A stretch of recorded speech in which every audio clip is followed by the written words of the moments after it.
Okay, so it's time for us to talk a little bit about the first, not the very first example of deformation quantization, but first popular example, first popular construction of deformation quantization, and that's Fedosov's construction.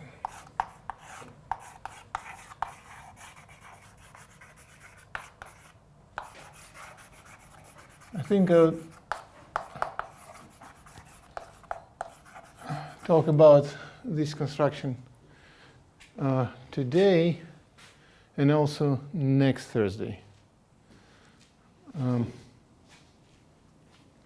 then we'll have, I think, just one more meeting so in the last meeting, I'll probably try to squeeze all the constructions necessary to define Kontsevich quantization, very briefly, unfortunately, just to make sure that you are familiar with these constructions. Okay, so Fedosov quantization is deformation quantization of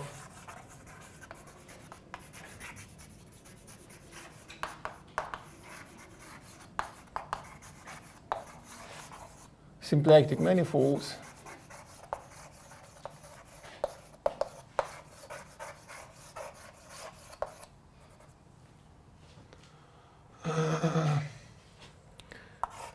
and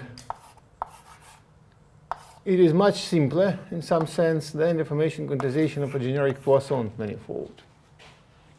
Let me try to explain why this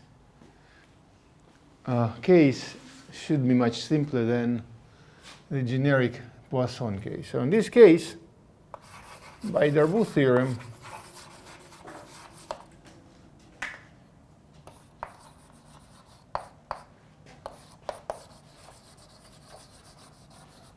there exists in the atlas U alpha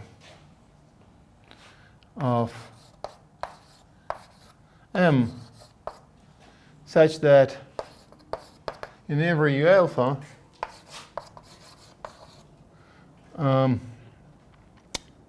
you can find coordinates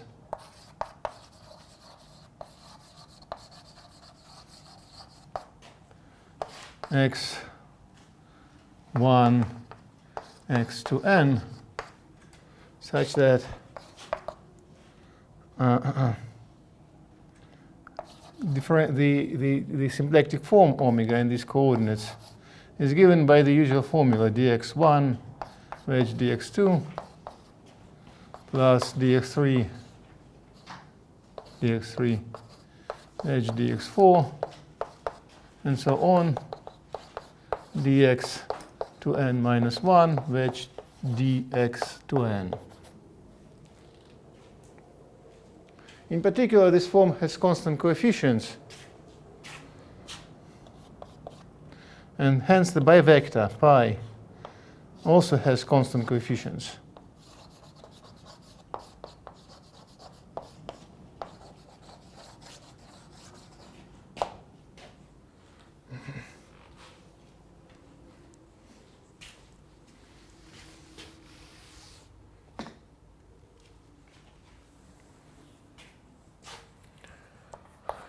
So we can apply Moyle quantization in these coordinates to this situation. Moyle product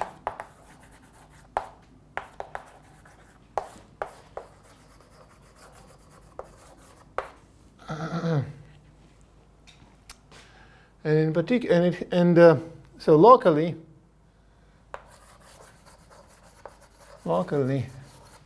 there always exists quantization.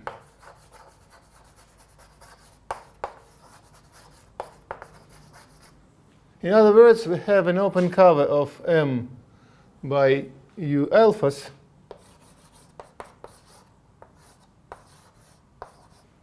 and every U alpha we have the associative algebra C infinity of U alpha expanded by H bar, and with some star product depending on alpha, of course. However, on the intersections, U alpha beta, these two star products might not coincide.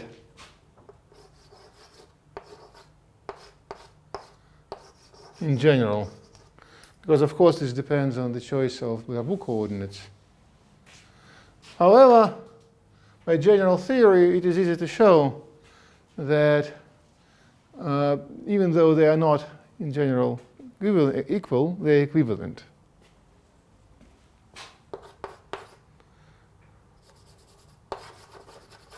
So there exists this local transformation T alpha beta given by this formal power series of differential operators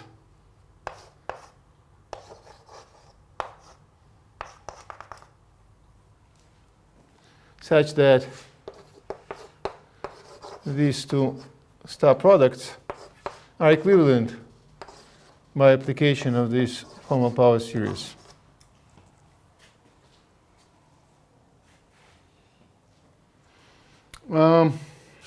The problem is we can now use this equivalence. Well, the idea is to use these equivalence relations and glue together, so in one common structure, all these star products to obtain a star product on the algebra of smooth functions. We can use partition of unity and all the other standard techniques, but the only problem is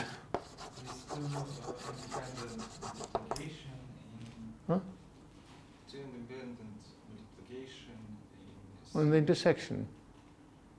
So you have two products on the intersection. They're different, but they're equivalent. The problem is that when you take the composition of T alpha beta, T beta gamma, and T gamma alpha, you might not get zero identity on the triple intersection. So what you obtain in this way is a kind of homological abstraction again. This time this homological abstraction takes values in, it is a cocycle. So it takes values in third cohomology. But if it does not equal to 1, it's not a cocycle, right? It is cocycle. I mean, it's not a cocycle, it's cocycle of degree 3. Okay. Right? It is defined on triple intersections, U alpha beta gamma.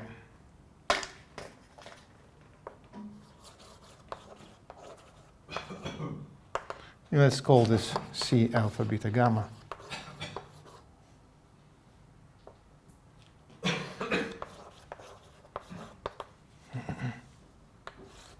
It's actually not even 3 cocycle, it's 2 cocycle, but we can make it into 3 cocycle when you go from this to the Ram cohomology. Well, this is transformations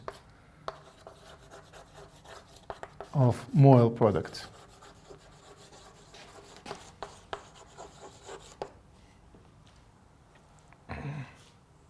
And this is cocycle. This is a 3 cocycle.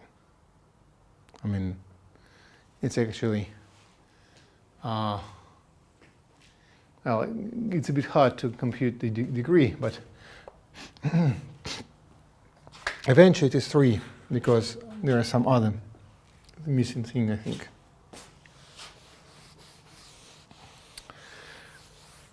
So this is the simplest way to construct this abstraction.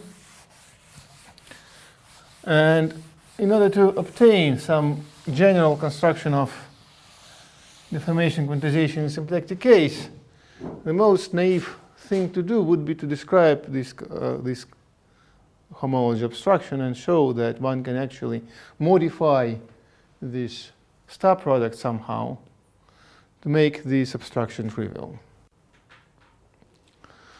This program is pretty naive and pretty straightforward, but pretty complicated.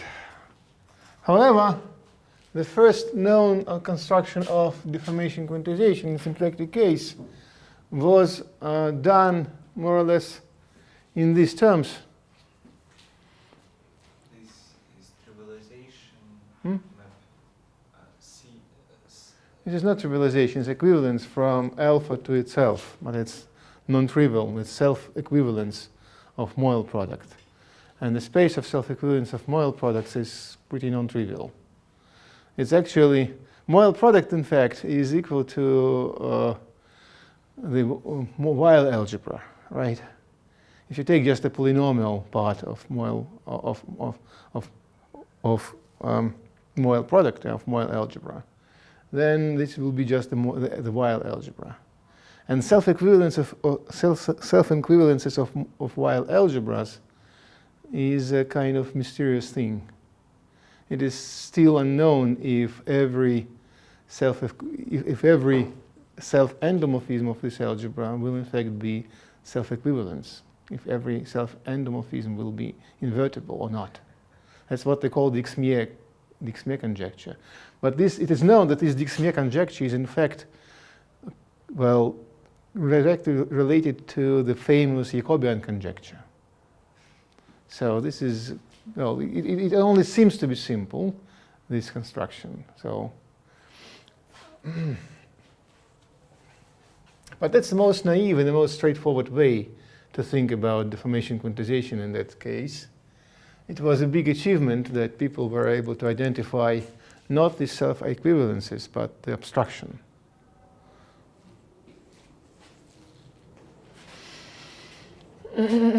So this was done more or less in this way, in these terms, in this language, in about 1982, 1984,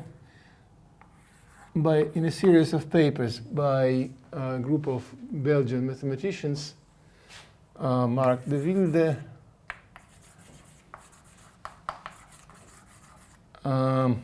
Jean Lecomte. There was also Pierre Cahen, I think. But these two are principal, and the most still active Simone Agut.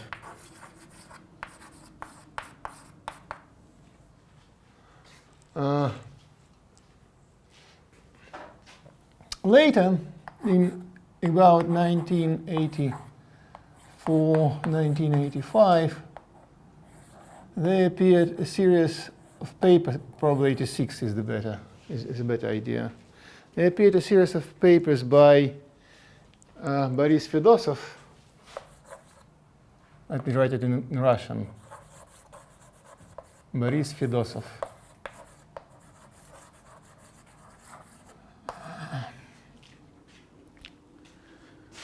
Who gave another construction based on totally different principles,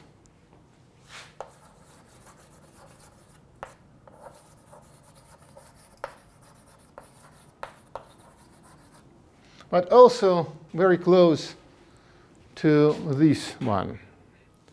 So let me briefly explain what he did before I proceed with formal definitions. So his idea was as follows. Well, first of all, of course, it is very tempting to use Darboux theorem to construct Moyle product on some open sets inside symplectic manifold. But the nature of Darboux theorem is pretty wild. You cannot predict the behavior of Darboux coordinates. It's more or less existence theorem, and even if you do this in a step-by-step manner, as was the original proof by Darboux, the result is pretty unpredictable. But when you shrink the size of the open set on which you construct Darboux coordinates, the behavior of Darboux coordinates becomes less unpredictable. And that's due to the fact that the double coordinate near a point,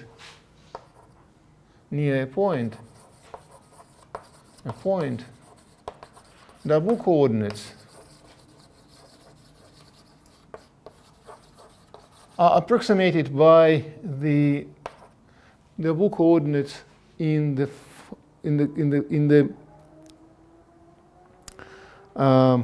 tangent plane at this point.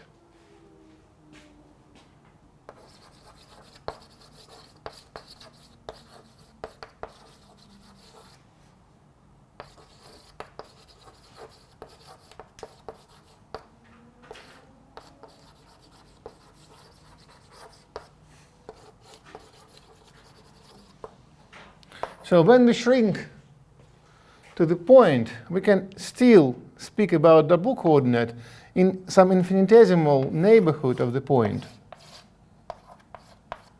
So these double coordinates are just in the hyperplane, nothing, nowhere else.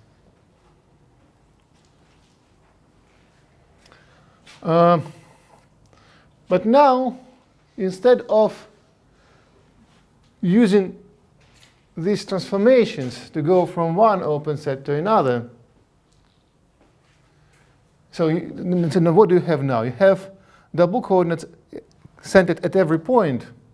So you have continuously many different double coordinate systems, right? It's tremendous, very large space.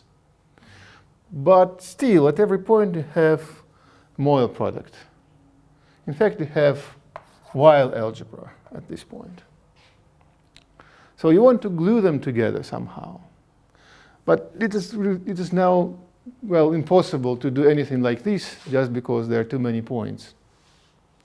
Instead, you can think about this like following. You have kind of direct product of Weyl algebra at every point times the manifold M.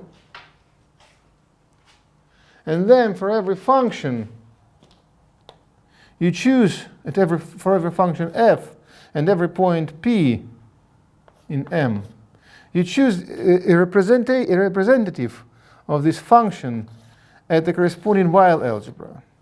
So you get a section of this bundle over the manifold.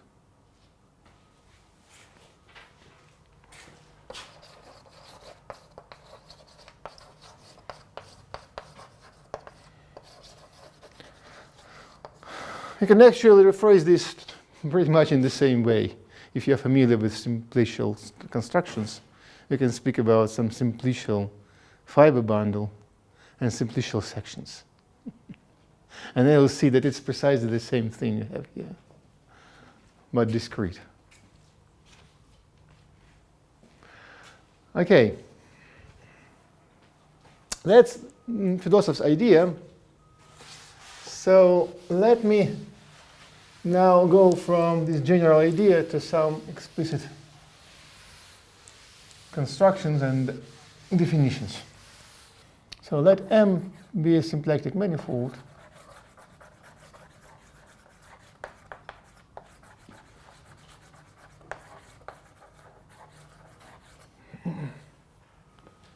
In particular, so omega is a symplectic form.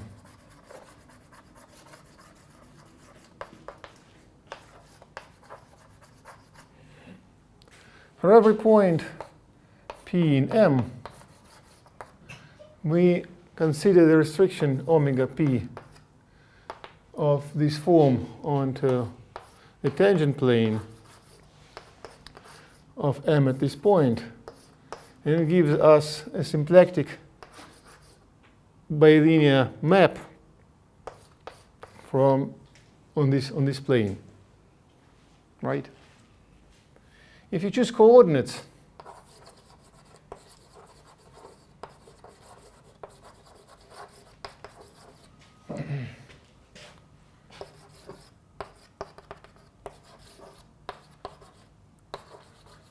on TPM, omega P will be given by the formula omega P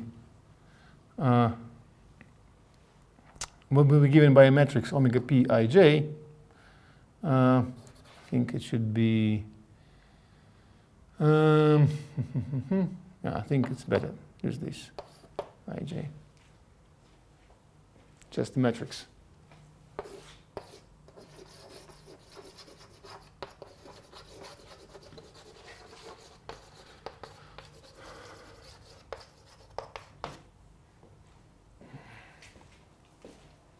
Now we define the Weil algebra at this point.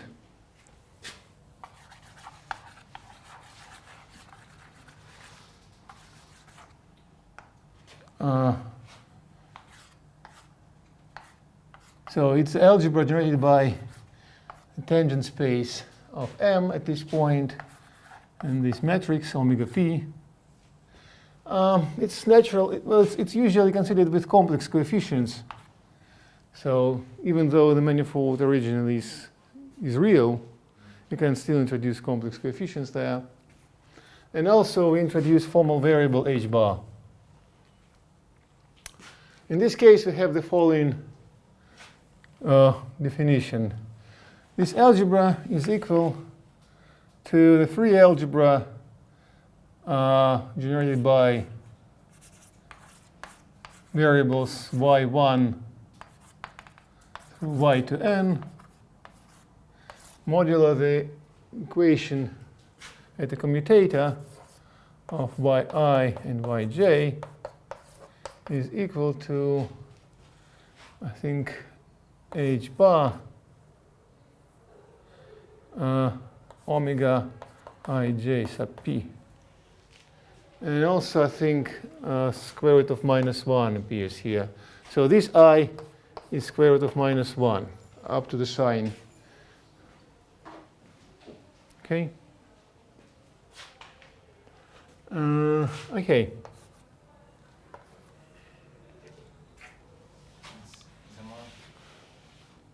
Sorry? Hmm? It is isomorphism like the algebras, or It's just definition of the algebra.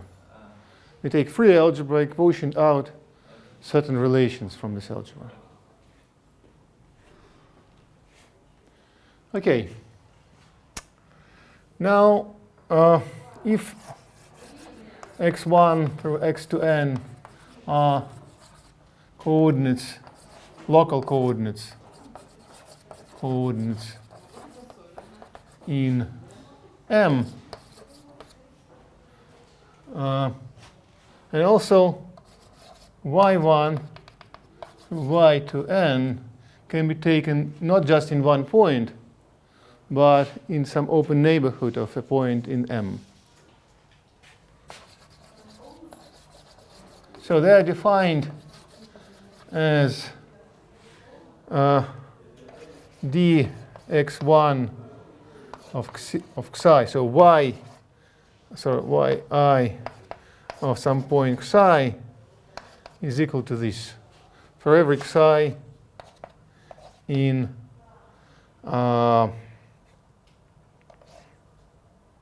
TPM, right? That's how we can define it locally.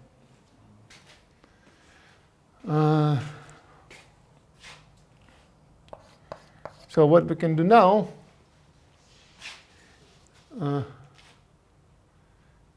sorry, I really think I need to go from tangent to cotangent at a certain moment. I just don't want to miss this moment. Let me think a while.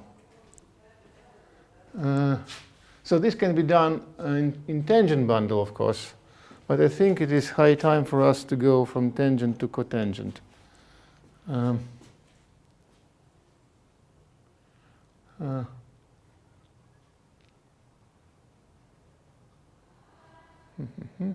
Okay, let's do this first for tangent.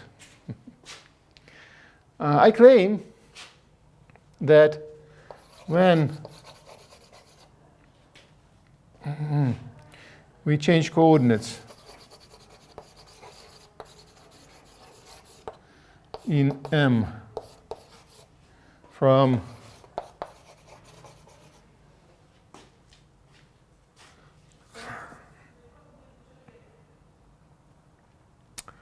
x1 x to n to x1 prime x to n prime, the algebra generated by these relations survives. In other words, we need to show that if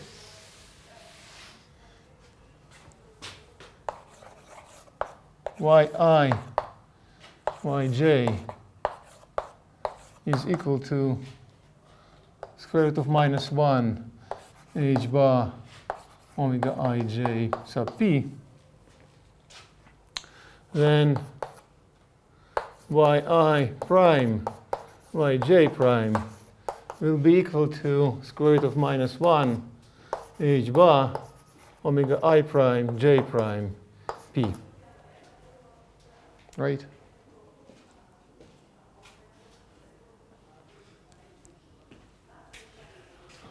But that's actually not very hard to see, because what is the y? So what is yi prime?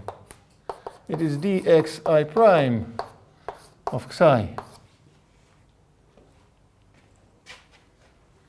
So what we get is dxi of xi dxi prime dxi, and the summation over I is understood. Right? So what we have here on the left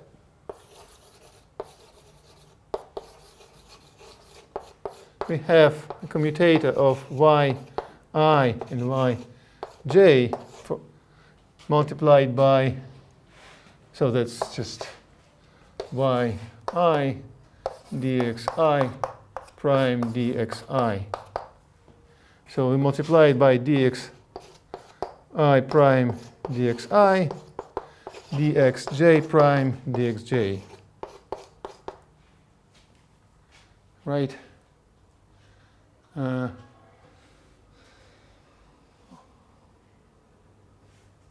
Okay. Oh, sorry. And that's precisely where I need to change the indices. I quite forgot to say. Now I see where I had to change the indices. You see, this omega, if you take it like this, it has upper indices. It should have upper indices, because yi and yj have upper indices here. On the other hand, the original omega symplectic form had low indices. That's how you can remember that you had to go from omega to omega inverse. It's always possible. Sorry for this. It's a little bit hard to remember everything all the time.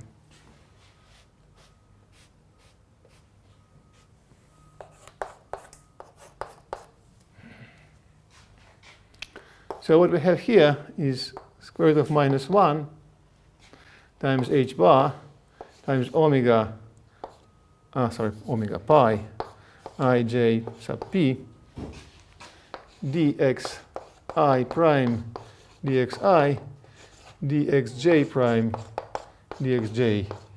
And that's precisely the coordinate change in bivectors. So this is well defined.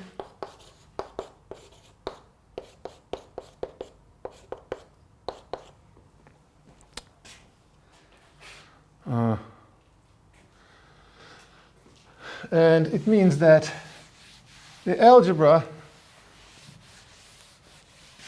so this identity holds, and means that the algebra, in fact, does not depend on the choice of coordinates in M. And this gives us the bundle obtain a bundle W C sub H of M comma omega, this is a bundle of M with fiber, with infinite dimensional fiber equal to this. Of course, all these fibers are isomorphic to WC sub H of R to N with standard symplectic form. That's denoted by J. Right? So it's locally trivial fiber bundle with infinite dimensional fiber and with algebraic structure on every fiber, fiber-wise algebraic structure. In particular, sections. So let's consider the space, the algebra omega WC sub H of M, a space of sections of this algebra, of this fiber bundle.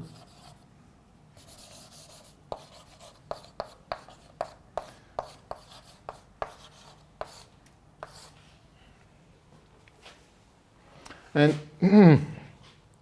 the space of sections, well, since this is fiber-wise algebra bundle, the space of sections has inherited the structure, the algebraic structure, non-commutative algebra structure.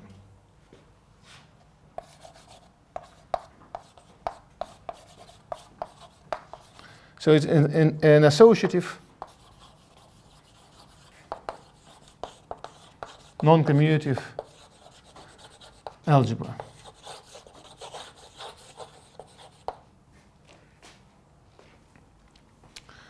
So that is the globalization. However, this globalization is a little bit too much.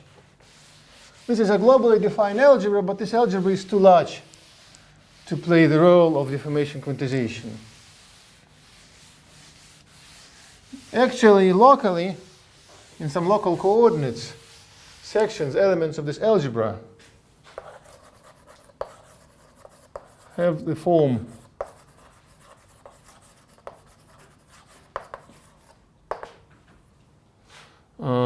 alpha of x equal to the sum alpha I of x y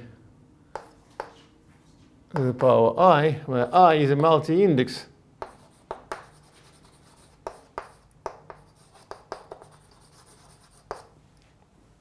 and alpha I is just is some smooth function.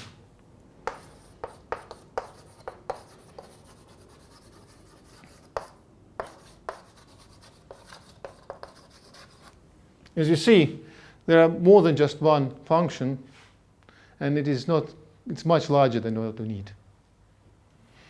We need to, so the idea of Fedosov is the following. Since we cannot identify this algebra with what we need, we want to embed the algebra of smooth functions on manifold M into the algebra of sections of this fiber bundle on M and embed it in such a way, so this embedding is denoted by Q. Q is such that the image of this embedding is a subalgebra on the right.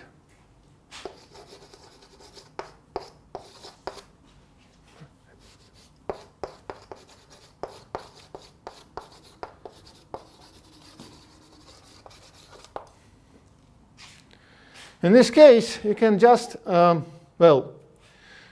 introduce the star product on the left.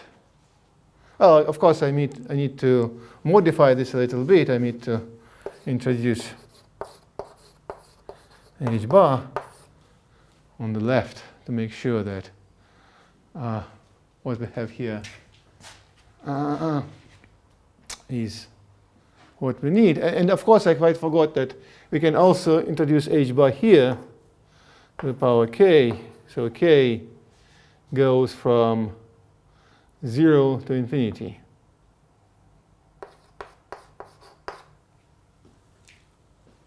Okay? So that's That's what we have here. But still, even though we have h bar here, and even though we have h bar here, we still have much more on the right than what we have on the left. So we have to find some non-trivial embedding. How can we obtain a subalgebra inside some algebra? There are many different ways, and the way Fedosov answered this question is pretty ingenious. Fedosov answered this question as follows. First of all, we need to find some subalgebra, and this algebra is very large, so there is no, hope, we cannot hope to find some natural subalgebra inside this large algebra. But we can describe some general construction, which will give us a family of subalgebras inside this right-hand side algebra. Namely, if we have a derivation d, so if d is a map from W, say, let's forget about all this paraphernalia of this W, just from W to W. And B in derivation means that dAB is equal to dA times B plus A times dB. Then the kernel of D is a subalgebra. Is always a subalgebra. That's almost evident from this identity, right? So instead of looking for the subalgebra, we need to look for some derivation on the right.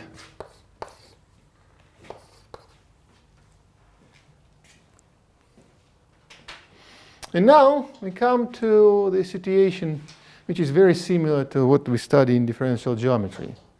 When we have a fiber bundle, and we want to find some derivation of a space of sections of fiber bundle, the most natural thing we can do is to look for a connection. So we look for D equal to a connection on M. Connection rather on the fiber bundle.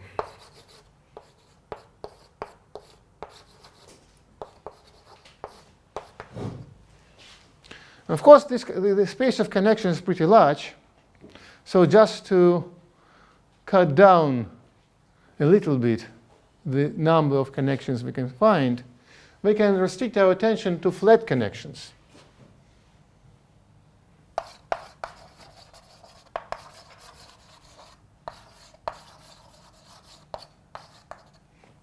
You know, it's not always possible to find a flat connection on a fiber bundle. So even the idea of looking for flat connection is quite unpredictable, I would say, unexpected. But it worked, and that's how Fedosov eventually obtained his deformation quantization. So just to proceed, before I can describe the construction of Fedosov connection, I need to modify the construction of W a little bit. The modification is necessary because in the, while working with deformation quantization, while working with Fedosov connection, we'll have to consider infinite sums of H bars, of elements with coefficients in H bar. And not just infinite sums with coefficients in H bar, but also infinite sums with coefficients in Y. So there can be infinitely many terms of the form AI times y to the power p. In normal Weil algebra, all y's appear only infinitely many times. So in usual Weil algebras,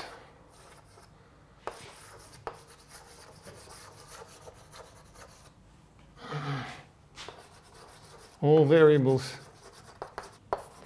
y1 through y to n appear finitely many times.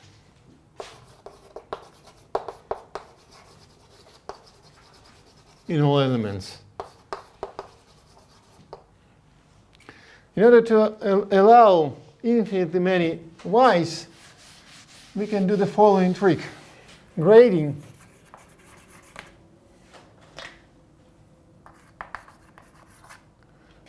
in W C H bar T P M omega P given by the following rule. That is, we say that yi has grading, all yi have grading 1, and h bar has grading 2.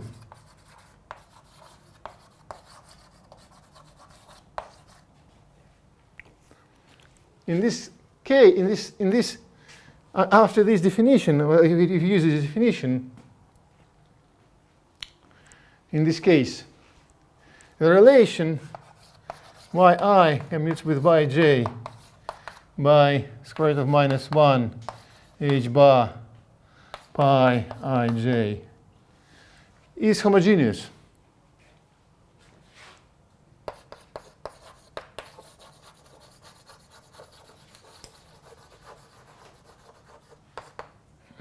And this allows us to say that we so we work with graded algebra, and so we allow infinitely many terms of different gradings. So we complete W C H bar of Tp m y omega p with respect to this grading.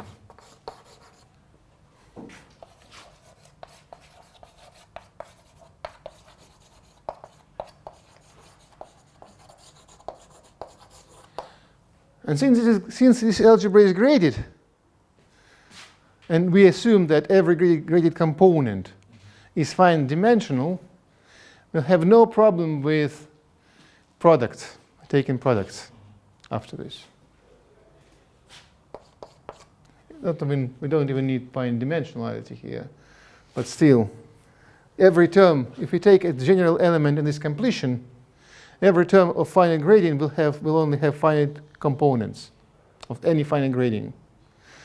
So when you take the product of two elements of this sort, their product will also be well defined in every grading, right? So we denote the corresponding algebra by hat.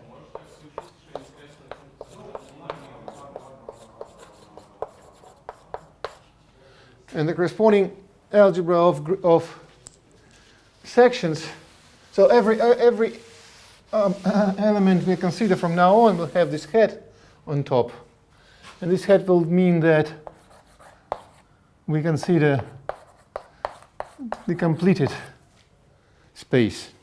For instance, here, the space of sections locally will look like the sum for all h bar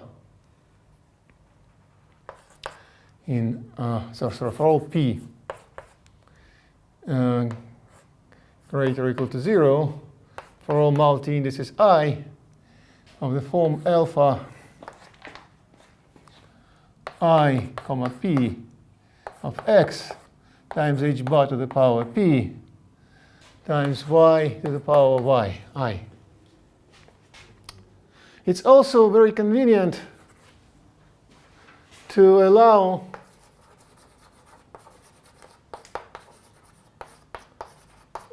negative powers of h bar, but finite negative powers.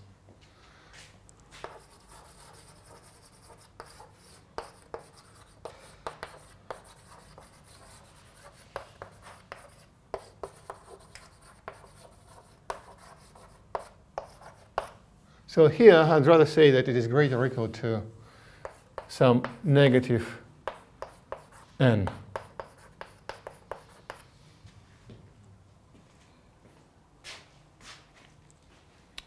In order to speak about connections, if you remember, connection is a map from sections of certain vector bundle to the differential forms on M with coefficients in this bundle. This space is sometimes denoted just by differential 1 forms on M, comma E. That's the connection. And since we are going to speak about flat connections, it means that we will need at least one more term here. So here it will be omega 2 of M, E, and so on. So we need to modify it a little bit further. And this gives us the space of differential forms on M with coefficients in this space. So the generic element here looks like the same type of sum.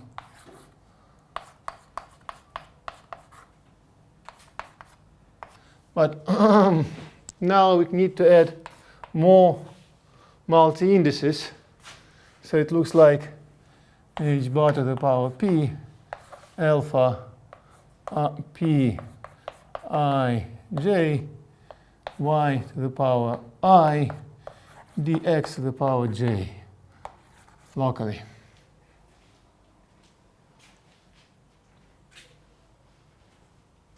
The sum is infinite now, but it should be, well, should lie in the corresponding completion. So it should be graded infinite. Okay, nice. Now we are ready to speak about the connection. So first of all, if we want to... Pij is just constant? No, of course they depend on x. Of course they depend on x.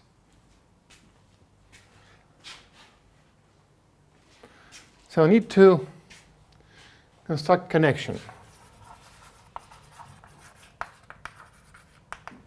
So first of all, since I want a connection on this huge algebra, I need to begin with a connection that would since I want not just a connection in this huge algebra, but I want a connection that would act as a derivation on this algebra. And it means that I need a connection that would preserve the product in this algebra somehow, right? But, so locally it's not a problem, of course. I can just define it on every generator as I want in one point. But when I go from one point to another, from one chart to another, I'll have to change coordinates, right? And the change of coordinates, these commutator relations in my algebra, actually depend on the symplectic form. So my connection should preserve the symplectic form. You see? To be sure that my connection induces derivation on algebra, omega, sorry, on Weyl algebra, I need to choose a connection that will preserve the symplectic form. We can reason like this. Every connection nabla on Tm induces connection on the tensor algebra of Tm, right? But if we want to go, and this connection on Tm will actually act by derivations of the tensor algebra, right? Because you know every connection on tangent, every connection acts by differentiation with respect to the tensor product of tensors. But if you're going to go from tensor algebra to Weyl algebra,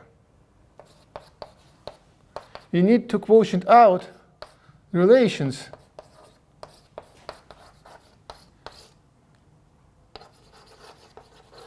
that involve omega in symplectic form. So if we want to make sure that these relations are preserved, we need to make sure that the symplectic form is preserved. And this means that in order to obtain any connection, we need to start with a symplectic connection. Let me give this definition.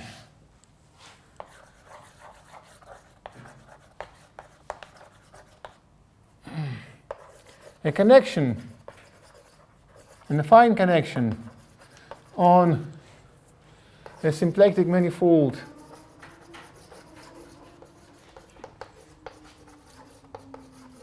M is called symplectic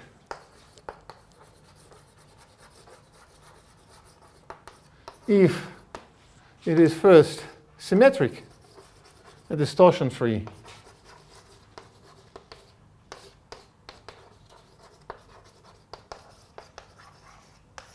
and second,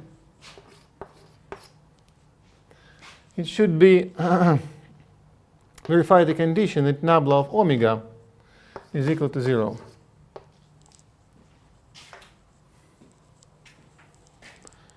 I just don't. I don't remember if I proved the fact that there always exist symplectic connections on any symplectic manifold or not.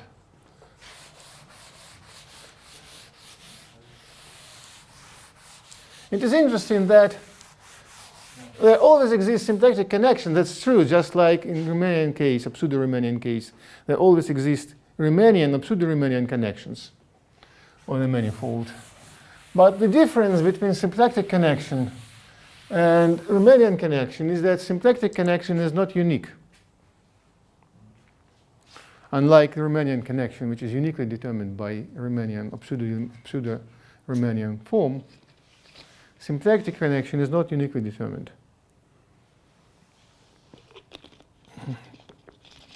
So let me skip it for a while.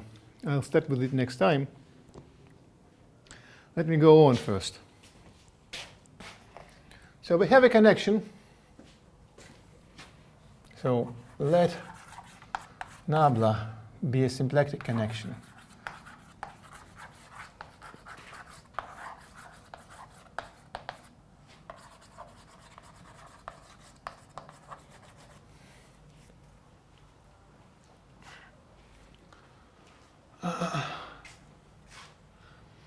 Then, of course, nabla square, which is the curvature, is not necessarily equal to 0.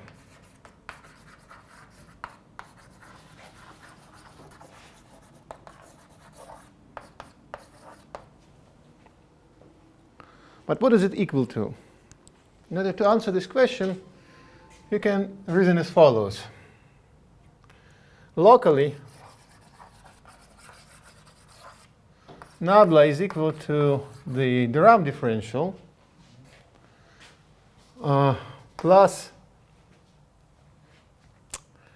gamma ijk, right? I mean, if you take nabla I, right, you have d over dxi plus, okay, put some psi here, right? Psi gamma I j psi j k, right? We take kth coordinate.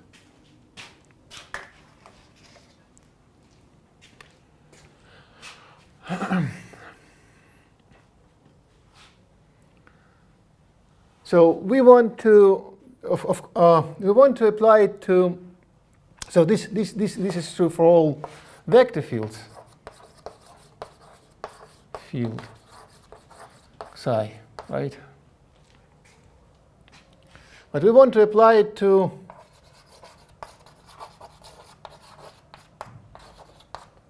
the tensor algebra of Tm with, when we quotient out some relations.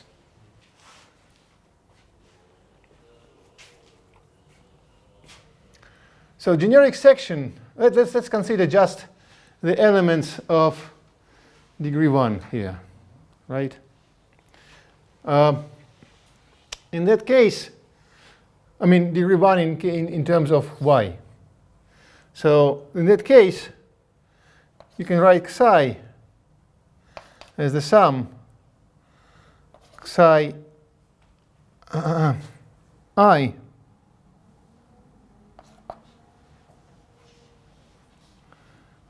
of x yi, right? As far as the first term here is concerned, it's not a problem to restore it. But what can we do with the second term? The second term in this notation looks like gamma I j k psi j y k, right?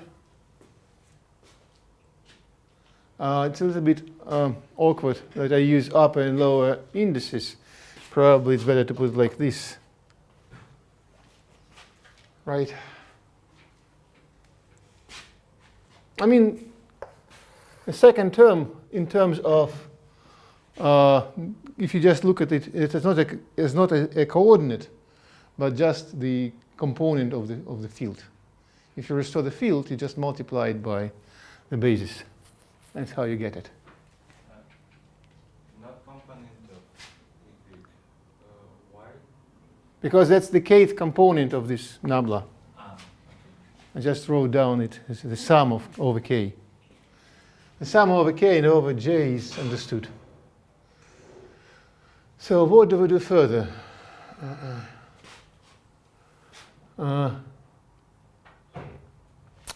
Consider the element of the form gamma I j k I always forget what to put here. I think it should be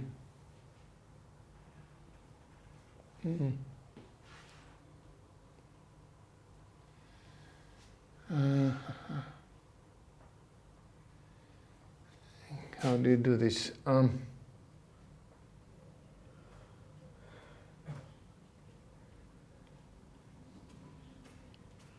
Yeah, so I use, first of all, I use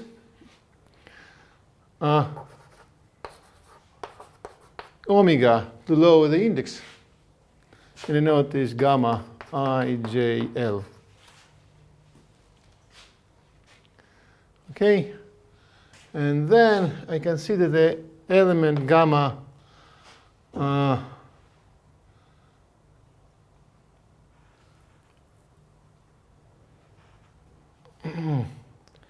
IJL times YI times YJ, I think.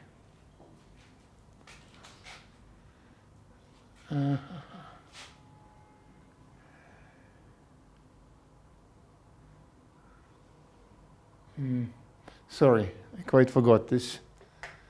I mean, I want to say that these can be restored this formula can be restored as a commutator of certain element gamma depending on y with psi given in this form. Let me try to use this. I first try this. I'm sorry for the inconvenience, but it's hard to remember all the formulas. So what you do, you get gamma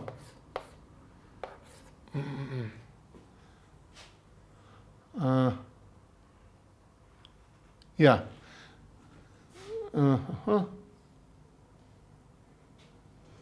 Yeah, what I do, sorry. So first of all, I restore it like this, dxi.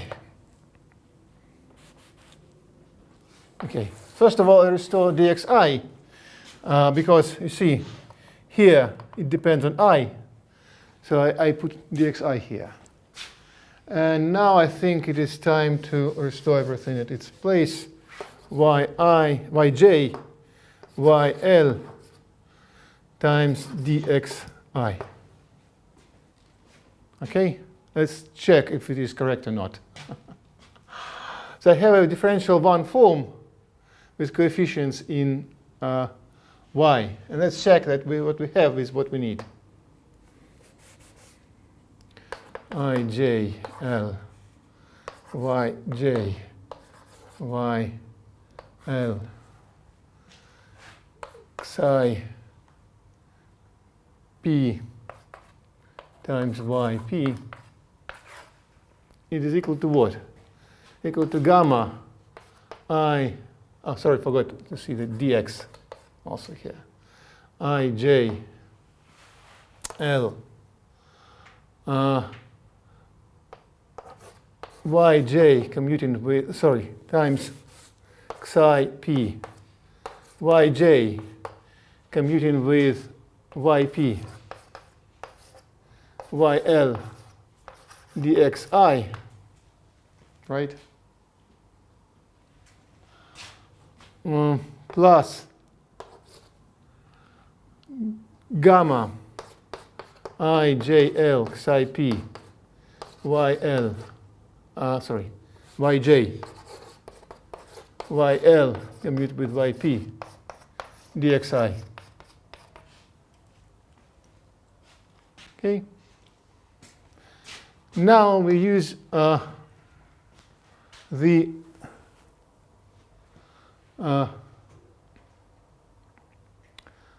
formula for the commutation. It is equal to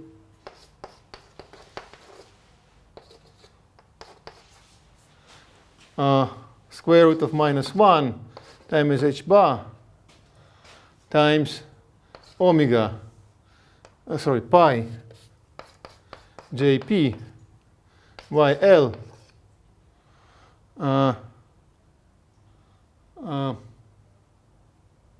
dxi.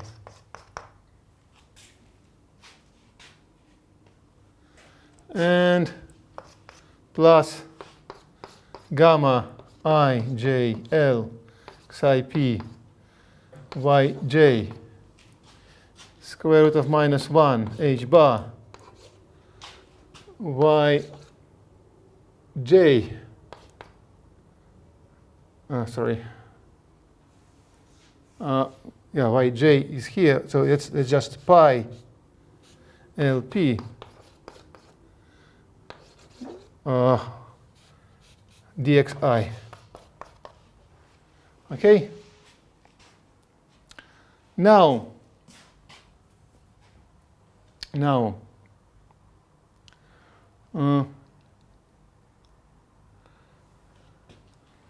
if we look attentively, for instance, at the second term,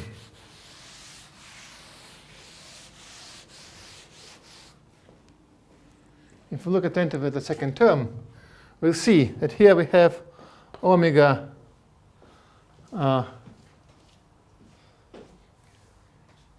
k lk times gamma k ij and multiplied by pi lp. So these two elements are opposite. They are inverse to each other. So what we have is delta pk, and that's what we need precisely. So it gives us precisely this term.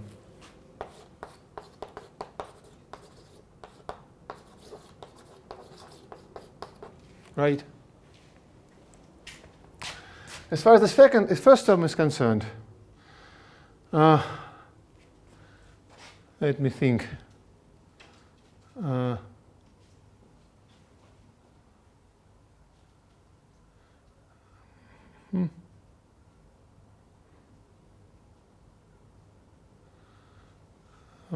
We also have this. It's known that in symplectic case, these two elements are actually symmetric, as far as I can remember. So what we get will be again equal to the same thing.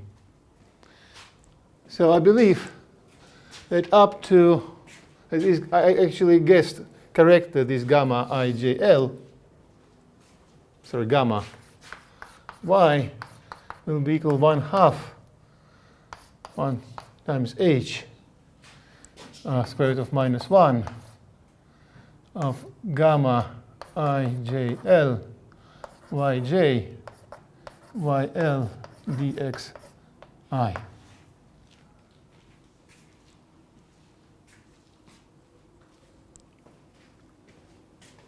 So the skew symmetricity of J and L follows from the fact that gamma is in fact symplectic. It preserves omega. So it actually has the same, we have actually the same formula here.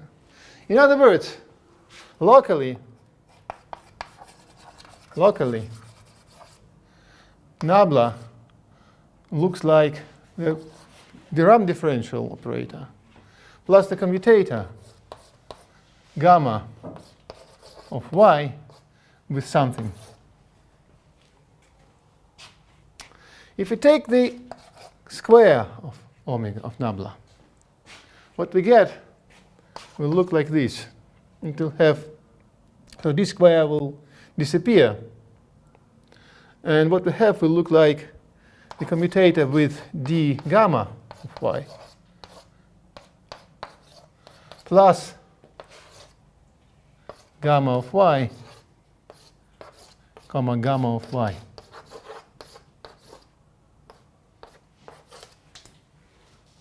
So this second term actually appears from the, up to 1/2, I think. This second term actually appears from the Jacobi identity. Because originally it should look like gamma of y, comma gamma of y,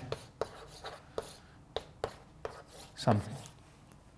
But since we have Jacobi identity, we can actually put this gamma of y here and get this formula. If we collect the terms, it would look like the commutator with a certain element r of y with something. This r of y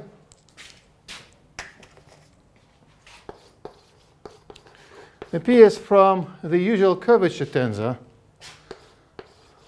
when we lower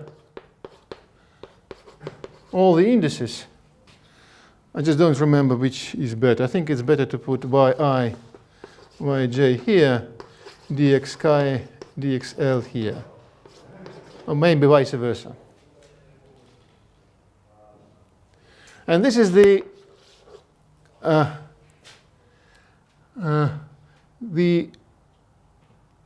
curvature tensor with lowered upper index.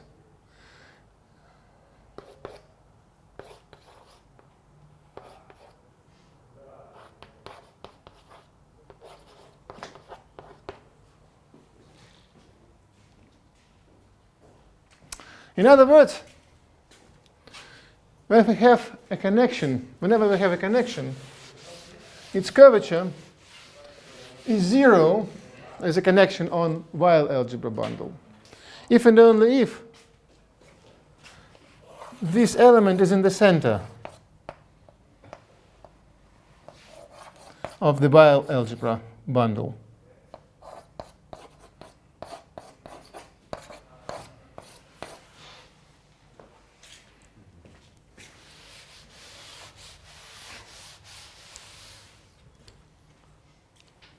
So we need to now to modify our connection in such a way that the result would belong to the center. But what is the center of Weyl algebra? It is easy to see that the center of Weyl algebra at every point C H bar T P M omega p is just equal to the numbers, to the scalars. Hence, the center of the Weyl algebra bundle of this W hat CH of M will be identified. Actually, I forgot about H bar also. H bar is also here, right? Because I forgot about this H bar. So this center will be isomorphic to this, to the space of smooth functions. And the center of differential forms on M with coefficients in this will be isomorphic to the space of differential forms on M, again with coefficients in H bar.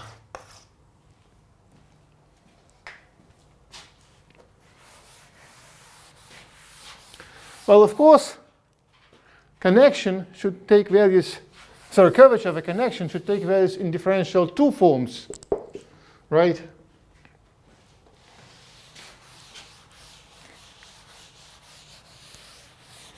So we're looking for connection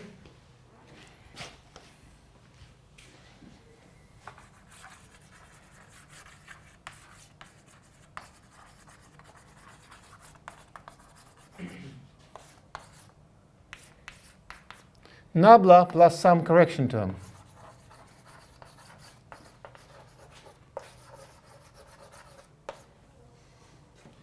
Such that d square equal to r will actually belong, I mean, probably commutator with r. Let's put it like this first still. R belongs to differential 2 forms in M, maybe with coefficients in H bar. But that's not all. We all know that the curvature of any connection verifies the Bianchi identity, right? That D of a curvature form, of the curvature form, will be equal to the commutator of, so to the covariant derivative, dr will be equal to the commutator of R with the gauge potential of the connection. In our case, this gauge potential is precisely this gamma y form, right? But if R is in the center and this commutator vanishes, so that's Bianchi identity. It actually says that d of R is equal to 0.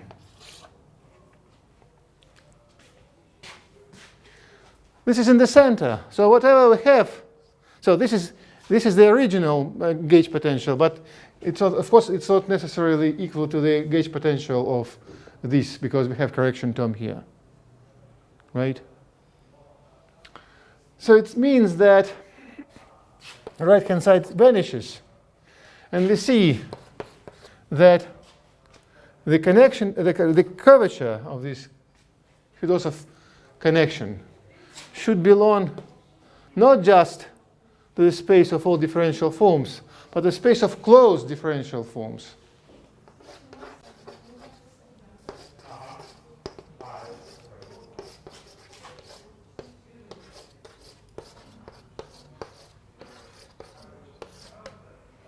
Right? But it turns out that this is actually sufficient. So let me conclude. I think we are running out of time now, right? What's time? What? But yeah, just let me conclude by formulating Fedosov's theorem.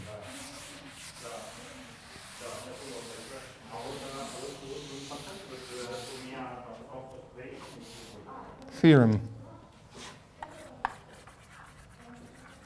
Actually, two parts of this theorem, but let me just give one part. For every closed two-form phi in omega 2 of m with coefficients in h bar,